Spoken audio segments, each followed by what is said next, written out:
It's Talk the Vote Live. Rob Hunter and Chuck Powell with you from News Talk 92.3 KTAR. We just finished watching the vice president's presidential candidate and the vice president debate.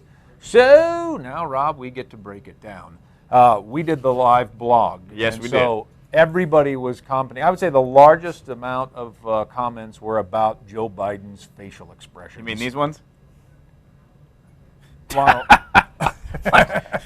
what is this guy talking about? That's the impression I got, though, from Mr. Biden, was that, who is this kid on stage with me, and what the heck is he talking about? Now, of course, that's his role. He's supposed to do that. It was entertaining at first, but it got kind of annoying to me, kind of in the middle of the debate. I was like, I get it. I get what you're doing. Enough with the... But I think that was sort of the game plan, because I think what we learned last Wednesday is that Romney won on his performance more than he did the substance of his subject matter. And so did Biden want to do that? Was that his intention, to come out and laugh off the kid who just got out of college, it looks like, and you don't know anything about foreign policy? I'm Joe Biden. I've been vice president for 4 years. Do you think that that was part of the strategy, and was it effective to the average viewer that was watching at home? I think it's effective to the base. I think that that's what's important, because the base was a little worried, like you said, Chuck, about Obama's first performance. So Biden goes out there and punches. Because if you look at what he did against Palin in 2008, he certainly wasn't this aggressive, if you will, because it would have been seen as, wow, he's trying to beat up the poor lady, you know? Yeah. But he didn't do that tonight. He didn't care. He just went all aggressive, got the liberals all fired up, and, you know, maybe just that's all need. I can see the campaign ads now, just the Biden. Do you really think, though, that he was told, you've got to turn this thing around? Because I don't. I think that Obama should have had the approach of, hey, I screwed up the first time around. I didn't bring enough energy. I got 2 more of these. You don't need to defend my honor, Joe. You go do your thing. You don't have to be especially aggressive.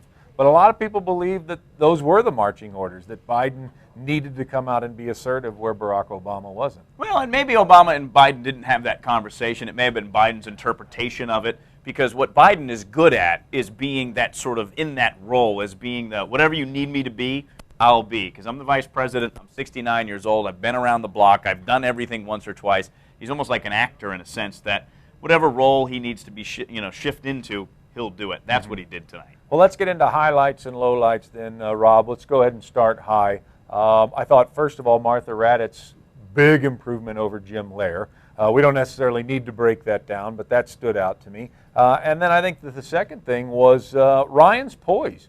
First time in this setting, big spotlight, going up against a seasoned veteran. And although, you know, there were times where he seemed a little meek, I thought his poise throughout was terrific. Yeah, I thought the homeboy did his homework, and that was what's most important, because, you know, Biden's been around the block so many times, he knows the issues in and out. So Ryan really had to do the same thing, and they started with foreign policy, Libya. I thought he came out really strong on those. Ryan's more known for his budget numbers and his domestic policy issues, not foreign policy, but he did really well on those. Well, and that's where I think I got, though, into the low points, because where Ryan was strong on money, which you expect him to be, and I thought he was strong on Libya, because that's a hot-button topic right now, and it's easy to take jabs at the president and how he handled that, because he mishandled it. But then when you started getting into Syria and Afghanistan, it's as if 2 guys who have never been soldiers, who have never had, they're playing armchair commander-in-chief, Romney and Ryan, and to me it came across as, well, we're just going to go put people in Syria, and then we're going to stay in Afghanistan longer, and then boy, Iran better not get a nuclear weapon. We'll go to war with them, and boy, we're going to be there to support Israel. You know that. It's like they want to go to war with everyone. I was half expecting them to remark, "We didn't have enough troops in Mordor." Middle Earth is in trouble. We need to save it. Yeah, I think the interesting part about that, though, is, you know, Obama's done okay on foreign policy throughout his presidency. He's taken the fight to Al-Qaeda. So the Romney campaign's got to figure out what their strategy is. And they said, well, Obama's been pretty aggressive for the most part, obviously the bin Laden raid. So he's basically saying, I'll be more aggressive. So you have to take the opposite side. Yeah, basically. It's a presidential campaign. You have to be different on every issue. Well, I don't trust either one of these guys on foreign policy. I really don't. What am I leaving out? What else stood out to you? Yeah, I think you kind of hit most of it on the head. I think that I wonder what the big takeaway is going to be Biden on this debate. It's going to be Ryan did okay, but it's Joe Biden's facial expressions, it's Joe Biden's teeth, and it's laughing Joe Biden on Twitter as to what people are going to be talking about. Was there a winner? Was there a clear winner? I think this one's going to be heavily divided on partisan. I think Republicans will say Ryan won. I think Democrats will say that Biden won. I don't know if I could say either one of them really clearly won, as Romney did in debate one. Well, I think this was a game of golf today that Romney and Obama were playing. It's because golf, it's not, you don't just accumulate points. You can also drop back. So they were playing golf on like a field of concrete. And they're like, okay, let's just avoid the triple bogey tonight, guys. We don't need a birdie.